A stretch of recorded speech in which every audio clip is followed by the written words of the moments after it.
पिथौरा में गुरु तेग बहादुर जी की 350वीं शहीदी यात्रा श्रद्धा और सम्मान के साथ संपन्न।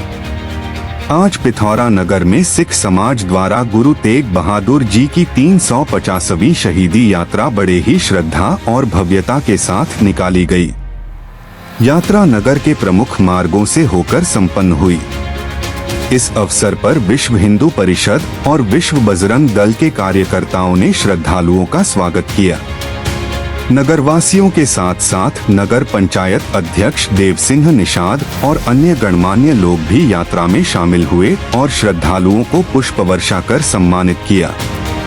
यात्रा में शामिल श्रद्धालुओं ने कीर्तन और भजन के माध्यम से गुरु तेग बहादुर जी के बलिदान और धर्म की रक्षा के उनके अमर योगदान को याद किया।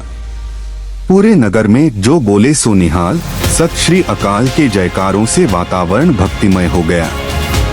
सैकड़ों श्रद्धालुओं की उपस्थिति में यह यात्रा अनुशासन और शांति के साथ संपन्न हुई और गुरु तेग बहादुर जी के अद्वितीय बलिदान का संदेश पूरे नगरवासियों तक पहुंचाया गया। जी की फतेह। मैं पिथौरा से मेहर सलूजा आज अपने गुरु का इतिहास आप लोगों के सामने देने जा रहा हूँ। धर्म है साका जिन किया, शीश दिया पर सिर न किया।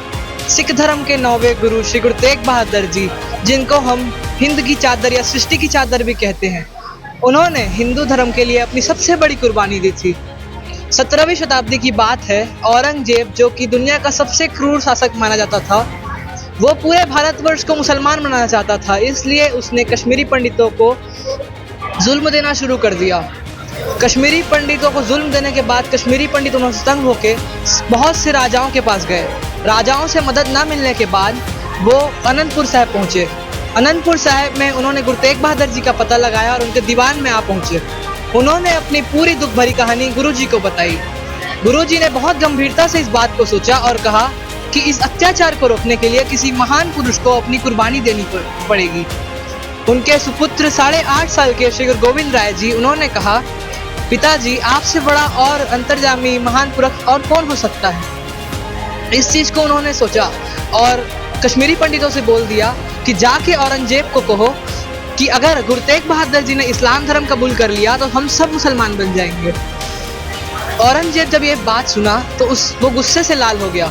उसने श्री गुरु तेग बहादुर जी और उनके साथियों को दिल्ली बुलाने का आदेश दिया। श्री गुरु तेग बहादुर जी दिल्ली आए गए। दिल्ली चांदनी चौक में उनको एक ऐसे पिंजरे में बंद किया गया, ना तो जिसमें वो बैठ सकते थे, ना वो जिसमें लेट सकते थे और ना वो ढंग से खड़े हो सकते थे। उनके ऊपर बहुत जुल्म किए गए।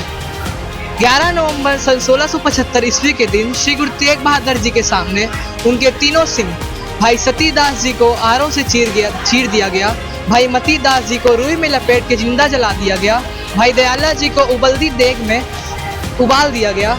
फिर भी गुरुजी नहीं डरे। अंत में 11 नवंबर सन 1675 ईस्वी के दिन दिल्ली चांदनी चौक में सबके सामने गुरुजी का शीश धड़ से अलग कर दिया। आज हम उन्हीं की याद में सब यहाँ इकट्ठा हुए हैं। वाहेगुरु जी का खालसा, वाहेगुरु जी की फतेह। वाहेगुरु जी की फतेह। मैं गुरमीत सलूजा पिथौरा सिख सत्संग की अध्यक्ष हूँ और आज हम यहाँ सब एकत्रित हुए हैं धन गुरु तेग बहादुर साहब जी के जो शहीदी पूरब में जो 350 का यात्रा निकली है, उसको हम समर्पित करने के यहाँ सब इकट्ठा हुए हैं। और गुरु तेग बहादुर साहब जी जो हिंद की चादर हैं, गुरु गोविंद सिंह जी के पिता साहब जी हैं, और यहाँ आज हम सब एकत्रित हुए हैं और ये यात्रा हम उम्मीद करते हैं और ये हम अरदास करते हैं कि यात्रा सफल हो। वाहेगुरु जी का खालसा, वाहेगुरु जी की फतेह।